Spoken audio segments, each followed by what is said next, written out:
қазіргі кезде бізде ішкі саясат деген өзі әрбір әкімнің вотчинасы болып кетті, қарап отырсаң. Әр әкімнің өзінің ішкі саясаты бар. Ішкі саясат бөлімдерінің бәрі әкімге қызмет етеді. Ішкі саясат бірінші ұлтқа қызмет ету керек. Ұлттық мүддеге, мемлекеттік мүддеге, мемлекеттік саясатқа қызмет ету керек. Оның кейін уақыты қалса бар, сол әкімнің анау мынау іс-шарасына деген сияқты сол барып кел шауып келіне қызмет ету керек. Ең бастысы біздің мемлекеттігіміз ғой. Ал мемлекеттің жаңағы негізгі керегесі, оғы бәрі, қабырғасының бәрі осы ішкі саясат ұстап тұру керек.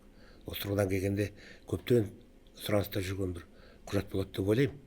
Енді оның дайындауға қатысқан біздің депутаттар да мықты жігіттер бәрі. Енді оны ары қарай бір концептуалдық тұрғыда дамыту, бір тиісті мемлекеттік және қоғамдық институттардың араласуы қажет болатын шығар, талқылау болатын шығар. Сондықтан бұл бір осы құрылтайда бастама көтерілген үлкен құжат болады деп ойлаймын.